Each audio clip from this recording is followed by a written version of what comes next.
Welcome to today's episode of Falling to Freedom, where addiction ends and faith begins, the weekly podcast that brings thoughtful, informed, and challenging discussions about addiction to the forefront of everyone's minds. We join our host now, Chad Lacombe, for today's topic.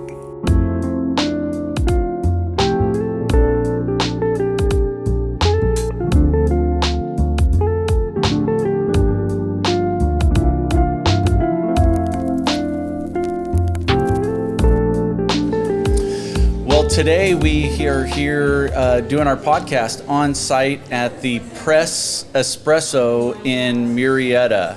So I'm a coffee lover. I love coffee, and I love the Press's coffee. And they have 5 different boutique coffee shops here in Southwest Riverside County, all in this valley. And so Deshaun Wooten here, my guest, is the owner of the coffee shops. Him and his wife has an interesting background that we'll bring out, but the coffee shops are very successful. You guys were like the trendsetters here in the valley before any other boutique coffee shops. There's lots of them now, but you guys were at the forefront of it, really hit it at the beginning of that wave, which was really good. And you guys have great coffee, great environment.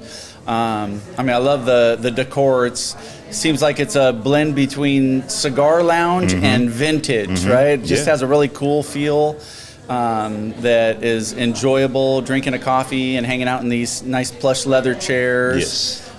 But what is even more amazing is not just the success that you've had with your coffee shops, but the past that you came from and now have that success. And that's really what I wanted to talk about today is a lot of times people think that, to have something like this and to be successful in business, you have to be born with a silver spoon in your mouth, or you have to have, all of these degrees and education, right. Or, you can't have any kind of a past that is any shady in any way. And that's just not the case. Not at all. No. And, I am a firm believer that you don't have to let your past dictate your future. And that's why we're here today. And so I'm grateful that you're willing to sit down with us and not only share, but be willing to be open and honest about, your past as well. So welcome, Deshaun. And if you want to just share a little bit about your story, we'd be grateful. Of course, man. Thanks for having me. All right. No doubt. Going back, back into 1995, I'll say. Okay. 94, 93. I had a little rough patch just growing up, just getting lost into whether it's the music that I listen to, or... Where did you grow up?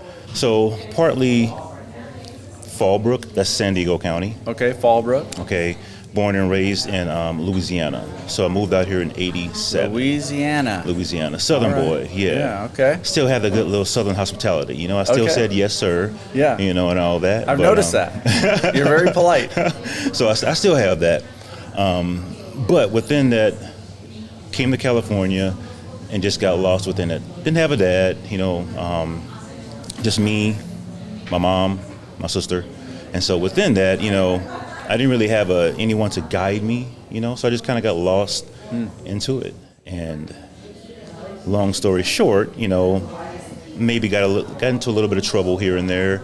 But this is in Louisiana? No, this is actually out here in California. Okay, how old were you when you came to California? So I want to say I was 13. 13, that's a critical age for a young man. Yes. Yeah. If you were to see me, if anyone, they probably can't see me stand up here, but I'm 6'6". So of course 6'6", so you're short. Of course, basketball was at the forefront. Yeah. Play ball. But I do okay out there. I like to say I'm more artistic at what I do now, and I've always loved to shoot photography. Okay. But going back to that, just growing up and in school. Went to outside of high school, for those who are troublemakers, what are they saying? Independent study? There you go. That's exactly what it was. Okay. So I started there. I was trying to get myself together there. I had a really awesome teacher. But then, once I graduated, I just didn't have a focus, a vision at all. And so just got caught back up into just doing the dumb stuff. that I look at now that was pretty dumb. Yeah. And tried to change, got into a little bit of trouble, maybe a little bit of county time, got out, thought I was good and changed, but no, I wasn't. Okay, a little bit of county time. What's that mean? A little bit of county time is like a little bit of where you go to county jail for maybe 6 months of something like that for a little small misdemeanor crime. Okay. And so petty theft, a little something petty like theft, that? exactly. Yeah, Okay. petty theft. And so Now, once who are you hanging around this time? Like at this, you come out here when you're 13, you're starting to get involved with some probably people that maybe you shouldn't have. What does that group of friends look like? group of friends look like it was gang life, and so that was especially the music that I listened to. So I thought that's what I needed. I thought that's what would make me happy. And What were you listening to? Gangster rap? Oh yeah, it was at the time. It was NWA and anyone else down along that line Yeah. of music, and it just It promotes that lifestyle, right? 100%. Promotes that lifestyle, kind of glorifies it. Yeah, yeah. Okay. So flowing into that, and then that was just what I was feeling my soul. Mm-hmm. And Were you in the gang? yeah, Okay. yeah. And and so essentially, I had a little bit more time, just as far as in the county, other misdemeanor crimes, and then I finally got out, and I thought I was good, and I tried to stay away from those who were, what at times, influenced, where I would get that influence from, and so got into school, thought everything was great, and When you say got into school, this was after high school? yeah. So college, I'll say college. Okay. So college. So you went to Went to college. college for visual merchandising. Thought I was going to be a designer. Like a junior college? or Yeah, like- Palomar College in San Okay, Marcos. Palomar College. Yeah.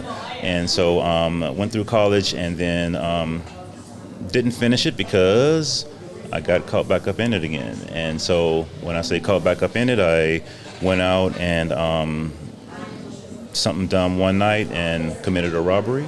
Okay. And that's what pretty much landed me into prison for 7.5 years. Okay. Yeah. So let me get this straight. Grew up in Louisiana, Mm-hmm. 13 years old. You come out to Southern California, Fallbrook, Mm-hmm. kind of get mixed up with the wrong people. By the time you're in high school, you're in a gang. Yep. Go to jail a couple times Mm-hmm. because of that. I'm assuming there was drinking, drugs, things Yeah, like that yeah, involved. I mean, that yes. seems to go hand in hand with the gang lifestyle. 100%. Okay. You graduate high school, you go to college to try and maybe break away from that lifestyle. This is pretty typical. Got to get away, try and change my circumstances, my environment. And that only lasts for a short period of time. And then you go right back to the gangs. Is that accurate? Yeah, pretty accurate. And then I at that time, even though I was staying away from those that I would, typically hang around with, but it was me. It was still inside, and so I ran into another group of folks. They were still up to no good as well, and so Gang members also? yeah. They weren't gang members, but they pretty much still lifestyle. We drink, we smoked, did drugs, all that, all the same. Yeah. Yeah. What do you think, just a kind of off topic but on topic, what do you think the attraction to the gang life is? I have my opinions, but what do you think the pull is for young men to get into that lifestyle, to look up to that lifestyle, and to want to be a part of that lifestyle? I mean, maybe you can only speak from your personal experience. Yeah, probably but- me, my own personal. It was the recognition. It was, especially the girls at the time. They was attracted to that. Yeah. The bad boy. Yep, the bad So boy. the party scene is kind of attractive, Yep. 100%. I think also, it just seems like people need community. People need relationships and, Yes. and want to belong. And when that is missing in a young person's life, and gangs or any other group can offer that, it's very attractive. Right. To want to feel a part of something and feel connected and be patted on the back for doing things, even if they're bad things sometimes. Right. 100%. So what did you end up going to prison for? So it's for an armed robbery. Previous to that, I had did a robbery, and this time, at that time, it was with a knife. You know, we got away with it, and this next time around, we had weapons, or I had a weapon, and So you're with other people. other people, and it wasn't nothing. It was just something we were going somewhere, and on my way back, I had that weapon on me, and it's like a light bulb went off in my head. I'll get some money, easy money, and so made that decision. Yeah. And then got arrested Yes. shortly after, long time It after. How was long? the individual that was with us that night. I thank God that he told on us. At the time, I didn't agree with that. Of course not. But this was a somewhat married man that had a family. But when I met him, this actually was my first time meeting him that night. He didn't seem to be like your typical straight and narrow guy. So when I made my decision, maybe I should have not have done it. But anyway, he was with us that night, and when he got home late, his wife asked, "Where were you?" Of course, and he was shook up because he was caught up into something that he didn't even know about. And so from that point on, I can imagine his wife must have told them "Hey, you've got to call the cops." Yeah. So that's essentially, Okay. yeah. So you get arrested for armed robbery, you spend some time in county jail before your sentence? So yeah, or- so it was about a good year and a half maybe until I was sentenced, and Okay. yeah. And then you said you did 7.5 years, or what was the sentence? 7 10 years, with maybe? 85%. Okay, so it's 85%, especially with the weapon at that Okay. time. So 6, 7. I think I was off on that. So I think I did full like six Okay. years, something like that. So it was 7.5 years was the sentence, and then you did 6 years Yeah. straight for that in California. Yeah, in California. prison. I started out. I was in Donovan, which Okay. is in San Diego. Yeah. I was waiting for a bed somewhere up north somewhere, and finally, when that opened up, I went up north to Susanville, Okay. which is Northern California, and then from there migrated down to Tehachapi, Uh-huh. and then eventually home. Yeah. Yeah. I think a lot of people would be surprised to hear that about your background, and seeing how successful you've been with your coffee shops. And I mean, looking at you, talking to you, that's not the impression that I think anybody would have, right? And that's really the heart of what we're trying to discuss here. Right. Is that you might have had a past like that, but that past doesn't have to define or dictate your future. Oh, 100%. Because Yeah. when I got out, it was that moment where, well, not moment. It was a point to where Minnie said it's going to be hard to get a job when you get out, and so that stuck with me. But I figured, Who told you that? This just inmates. Yeah. And in pretty much that it was that inmates, and so a lot of them were trying to start their own businesses, so it will probably make it much easier for them to get out, and they'll have their own business. They don't have to go work for someone else. Yeah. But I didn't have any skills. Sure. I tried refrigeration, HVAC? HVAC, yes. Okay. And so when I got out, I figured, okay, I tried to go work for Roto-Rooter, The plumbing company. the plumbing company. Okay. And that was a no. So you applied, and I want to kind of flesh this out a little bit, because I think it's central to the story is you get out and you're trying to get a job, you're trying to do the right thing. Yeah. It's not that you're just like sitting on your hands, but there are some challenges that are before a person, especially coming out of prison. There's the reality is that most times within the world, they judge you based on your past, right? Assuming Exactly. that the person that you were in the past is the person that you'll always be. Now, we know that's not true. Right. Person can definitely be different, especially 100%. in Christ. It says that we are a new creation. Old things have passed away. Behold, all things have become new. So we know that that's not the case, but there's a lot of times where the world will judge you based on that. So if you could just kind of share, like you were, just like this progression, the different things that you had to go through, maybe the closed doors, and just being persistent. Yeah, so if you don't mind, I can go back into prison because that's where I found the Lord and my true walk and who Christ was in my life, and feeling and knowing that it was a change. Didn't know him before you went to prison. You know what? I grew up in church. I grew up singing in a choir when I was young in Louisiana, but when we moved out here, all that was out the door. Okay. But I still believe now that I know that those moments did matter when I was way younger, because there were little nuggets that was sent to me. Seeds? Yeah. And so while I didn't want to be one of those people that would get out and come back in, because, during my six years, I would see guys who may had 2 years and they got out, and here I am still, floating along with my time, and I see them come back. I'm like, you love it in here? So I did not want to do that. So anyway, getting out, that is what kept me focused. I had my favorite email address. I made it. It was called Press Towards Phil 314. And that, say it again. Press Towards TOWARD Phil PHIL 314, which is Philippians 3:14. Okay. Press towards the mark. Okay. So I that was my email address, and it kept me focused. That was your motivation? My motivation. To keep pressing on. Keep pressing on, and that was the deal. But while I was out trying to find a job, I could not find one. Roto-Rooter didn't work out, so I found some temp agencies, and they hired me. And then finally, I got lucky to land a little janitorial job, which helped. And then once I started school,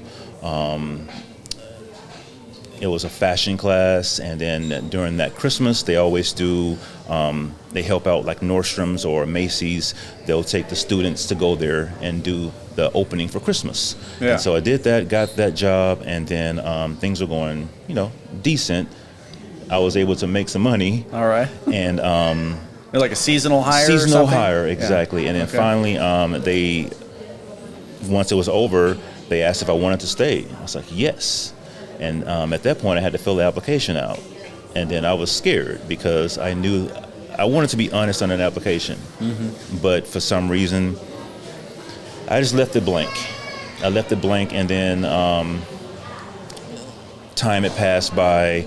And one day I was out with my manager. We're having lunch, and we were just talking. And she had a conversation about her husband, and I heard AA and NA come out of her mouth. And so I just felt like, and it was bothering me, and I felt like I wanted to be honest with her. And so I was honest with her and let her know that, there was something on the application that I did not fill out, but I filled it out.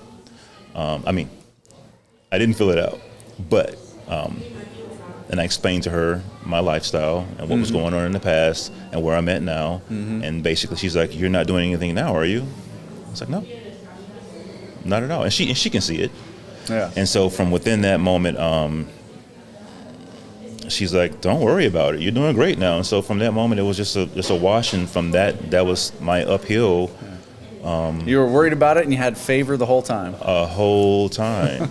Yes. And so from that moment on, I had a job that I felt comfortable. I wasn't afraid anymore. And from there, I just went, through school. I took photography as an elective and fell in love with that. And then at school is where I met my wife, which is Yasmin. And, I ended up continuing doing the visual merchandising, and blessings came that way, which was amazing. But just within, because I didn't go to school for visual merchandising. It cost so much money. So my boss... What is visual merchandising? Visual merchandising That's like how to present products so people will be attracted to them? So that, yes, if you go in and whatever your style is, let's just say, I'll say Tommy Hilfiger, any of those departments, we would dress the mannequins to make you want to buy it. So that's visual merchandising. Well, you definitely have the skills. I mean, I don't know if people that have been to your coffee shops know, but you and your wife decorate them yourself. Thank you.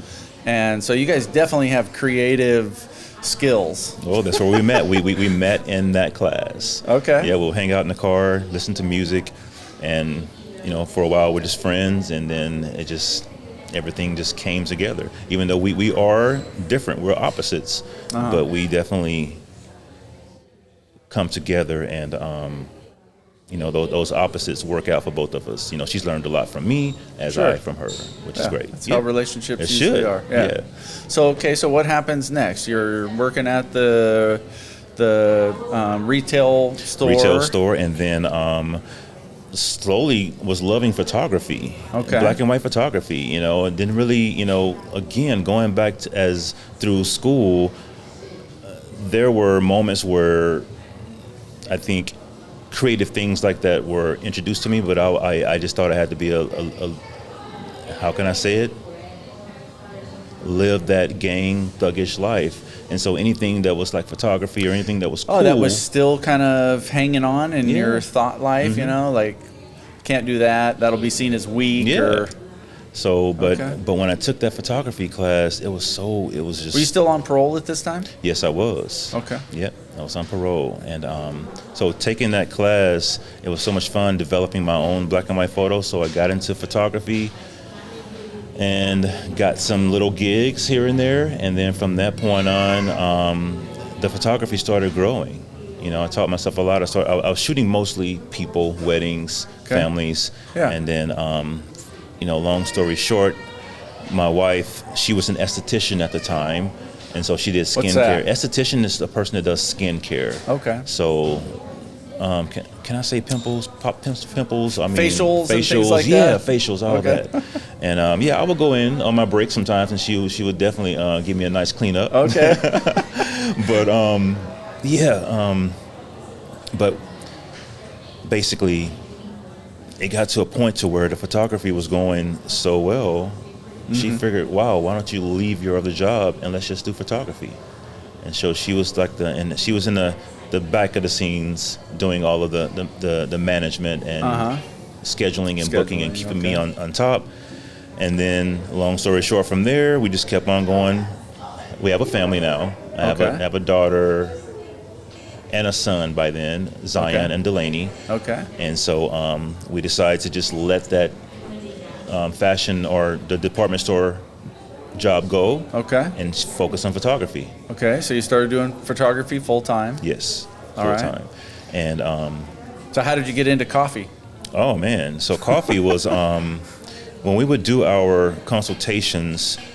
I think I slowly got into coffee by just messing around at home with a popcorn popper and roasting my own coffee. I think I saw something on YouTube. Okay, You were roasting coffee on beans a in your popcorn maker. popper. Yes, so it's Jolly Pops. Is this a life hack? Is this a life hack? Everyone's going to start roasting their own coffee. No, in you actually popcorn go makers now? online right now. You look it up, and I mean, in some countries they roast out of a cast iron. So all you need is heat, essentially heat. But it's Yeah. nice to, when you see these roasters that I have here in both of my shops, we can Yeah. control the heat Temperature. and temperature and so forth. But you can still get away with it with a little popcorn popper. Okay. So that's what did it. And I had a photographer friend come over and he tasted my coffee one day, and he's like, "Man, have you tasted this coffee before?" And he brought me some. And it was from a coffee shop in San Diego called Bird Rock Coffee Roasters. And I tried that coffee, and it blew my mind. And so at that point, I had to figure out how can I get my coffee to taste like that. Okay. And so that's what started it. But we were just doing coffee for our clients. When they came in for the consultations, we would make them drinks. And the interesting thing is some of our reviews photography would always say, not always, but at times say the photos are great, but the coffee is excellent. And so they put a bug in our head. And so Okay. at the time we were in Escondido. They like the photography, but they like the coffee more. Coffee was good, yeah. Yeah, so we were in Escondido, and we lived in a live work. So our studio was on the bottom, and we lived up top. And so we always thought, well, if photography doesn't work out, then maybe we'll just open up a coffee shop. Okay. So again, still little bugs. We keep speaking life into this coffee thing. And so fast forward, we end up moving out here to Temecula. Okay. Still doing Are you off photography. parole at this point? Okay, so parole had ended 3 years. Yes, I'm off parole at that point. Okay. Yeah. All right. Yeah, which is great. Yeah. Felt good. Yeah. No more meetings and, so we end up in Temecula. Her parents live here. They're really close. And so one day through our church, we had a Bible study called Rooted. And within Rooted is just really just digging deep into scriptures, and then just everyone just talking about the scriptures that they read and what they've interpreted, and just different topics. And I think there was a topic one day of, I think my wife was in a group and they, I think it was asked, what do you think your calling is? And I think she's like, yeah, my calling is hospitality. And so it went from there, and then I think she had thought about, maybe one day we thought about maybe thinking about opening a nonprofit business, maybe a coffee shop. And so again, coffee keeps coming up. Okay. And so coffee came up, and so within that, we sat down and we were talking about it. Let's go for it. And so we're thinking about doing a coffee cart.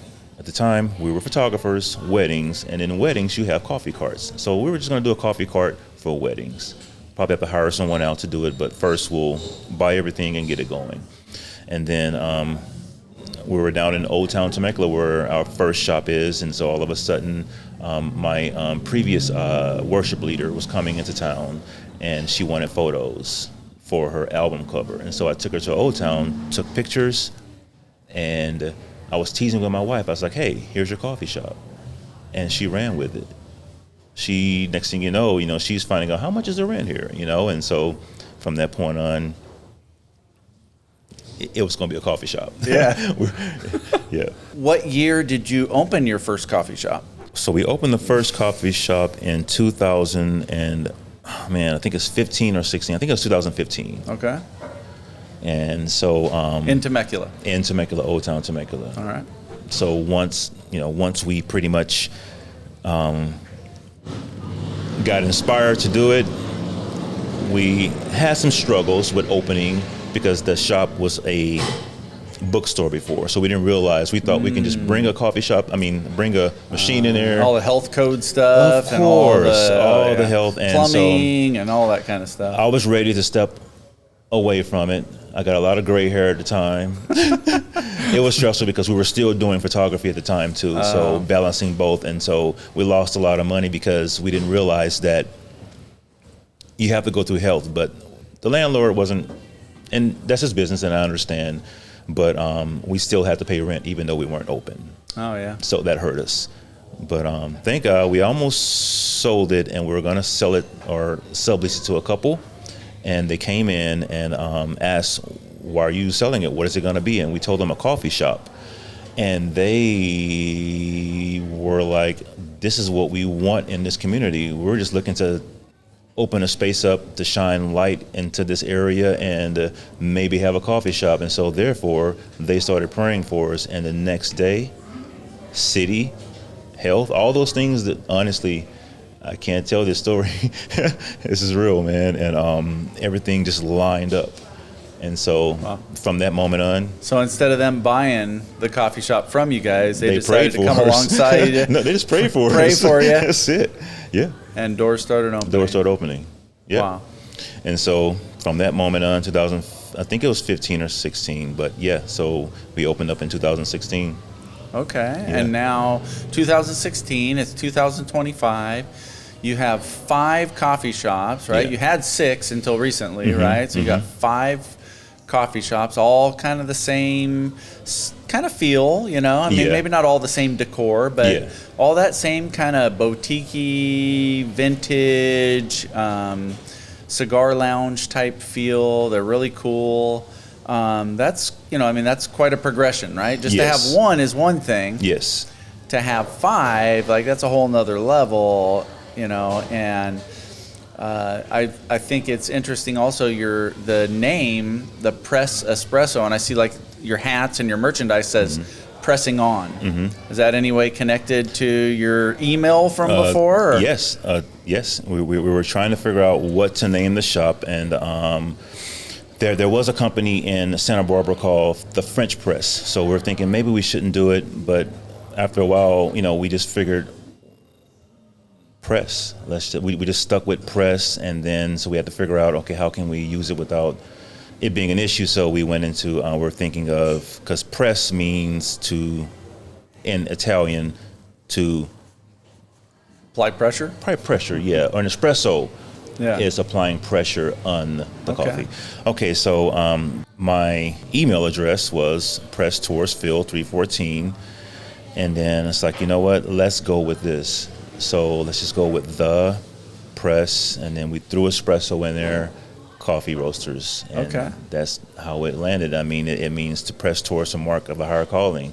And that's what I've been doing. Philippians. And Philippians 3:14. Philippians 3:14. Yep. And so Yeah. if you were to go into the Old Town shop right now, you'll see it rustically written on some books that we painted white, and Okay. we just painted the verse there. Well, I think it's an apt name when we are considering your story, right? And the adversity and, the choices that you made as a young man and the consequences that you suffered, and then, where you are today, that doesn't happen without pressing on. 100%. Right? And, that's really what I wanted to highlight today in talking to you, is the fact that there's going to be any number of people that have made choices in their past, whether it's through addiction, whether it's through crime, these things like this, maybe even being homeless, addicted to fentanyl, finding themselves in jail or in prison, and thinking that that's the end of their life, right? That all the dreams that they might have had Right. and all their hopes of a better life are gone now because of those decisions. It's just not the case. Right. And we're seeing that with your life. It's not without its challenges. 100%. Right? It wasn't without its difficulties. It's not without, running up against opposition, but not giving up as well. And as you said, pressing on and keep going to, whatever that goal is. Like I said, what got me in trouble was music, that the negative words led me astray. But coming out, the music that I would listen to, there's a gentleman named Fred Hammond, and he had a song called Press. And I would just Fred Hammond's gospel singer, right? Yeah, gospel singer, yeah. Yeah. And so when I heard that, I was like, this is a message for me. And it built me up, and it kept me going. But it was a struggle, though. It was really hard, but I didn't want to give up at all.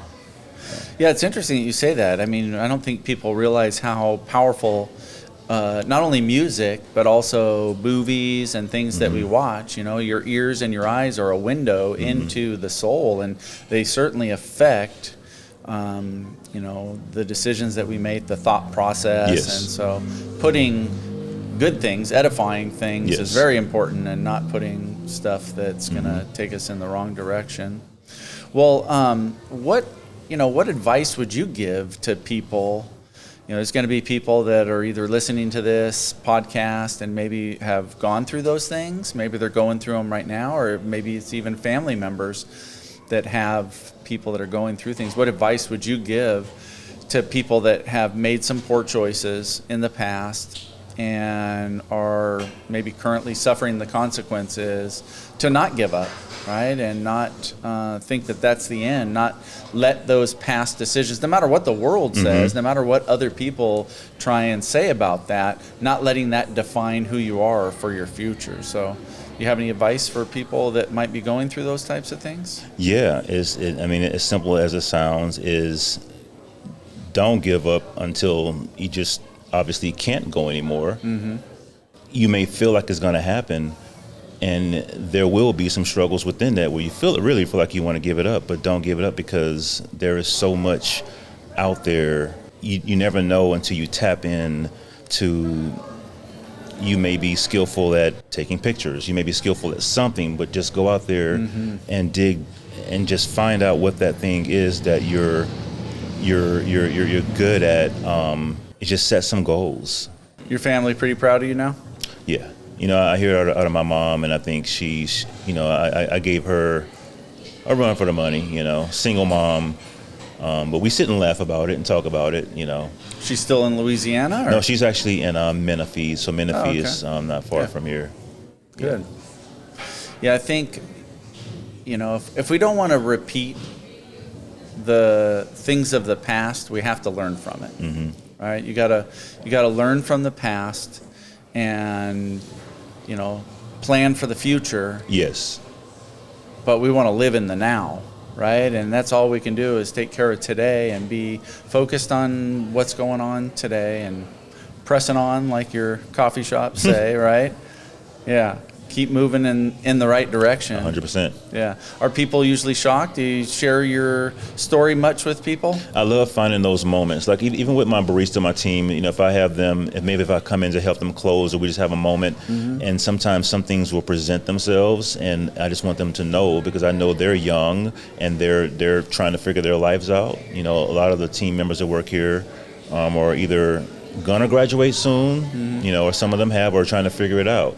And sometimes I feel like I want them to know that I didn't have this silver spoon, like where my family owned coffee shops and I'm just taking it over. No, I need you to know where I came from, and this is where I am now. And so sometimes I'll ask them, "What are you going to school for?" "I don't know." That's okay. That's fine. I didn't know either. I didn't know that I was going to do coffee, but I went to school for fashion, ended up doing photography, and then from that point on, here I am into coffee. Are they surprised Oh yeah. when they hear your story? Yeah, Yeah, because I'm sure most people don't Right. think prison, gang life. no. Yeah. Well, that's really cool that you're pouring into their lives as well, and that's really what life is about, right? Relationships and Yes. and people, and so coffee is a great way to have conversation. And Yes. so I love what you're doing. Press Espresso. So you guys have this location, which is Old Town Murrieta. Yes. You have Old Town Temecula. Old Town Temecula. Right. Then you have another one in Murrieta, which is over there by the mall, right? Trader Joe's. In the Trader Yeah. Joe's shopping center, there's one there. Okay. And then Inez, Yep, in Inez. past the car dealerships right Yep, there. right there in the Inez. Armstrong Shopping Center. Yeah, yeah. And then the other one, we're actually in the oldest standing building in Temecula, which is of Vale Ranch. Vale Ranch, yes. Oldest standing building in Temecula. And so that location we roast. You will see a larger roaster there. I have seen that in the back, the Yes. big roaster. And the one here, I roast small batch. So, yeah. Okay. All right. Well, any other advice for the listeners? Essentially, whether or not you have a family or not, we're all put on this earth for something, and you are special. You are somebody that could probably help another person. So why not, get yourself built up, and just know whatever your situation was in the past, whatever trouble that you got into, you can make it out of it. And it's gonna feel like you can't, but you can. And you just gotta, I'm throwing that word out there again, you just gotta press. That's the best word I can say, because it keeps you going. So it's endless of what you can do. Don't let no one tell you no. That's right. Yeah. I believe that, experienced that in my own life as well, and that seems pretty consistent. Well, we're grateful that you opened it up, because we love the coffee. Thank right? you. And, hoping and praying for all the success that you've had and continue to have, and with your family. You said you have how many children? I have 3 with my wife. Okay. And then I do have an older son. His name is Markel. That was before I went into prison. Okay. I had a son. Okay. So yeah. So Good. a total of 4. Good. And a dog. And the dog's A dad and a dog and a family all life, that, and yes. man, Yeah. it's pretty awesome It what can happen in a life, even with a past that includes prison. Yeah. It doesn't have to stay there. Well, Deshun, we're grateful that you spent this time with us and letting us set up inside your coffee shop and do Sure. this. It's nice to do it in Sure. different locations. I know it can be a little bit of an inconvenience in the coffee shop, but we're grateful that we were able to do this, and looking for lots of success for you and your family. Thank you, 100%, and yours as well. All right. Appreciate it. Thank you for being a part of this much-needed conversation as we expose the raw truths about addiction. Don't forget to like, follow, and most importantly, share. Remember, addiction is the dirty little secret that every family deals with, but nobody wants to talk about.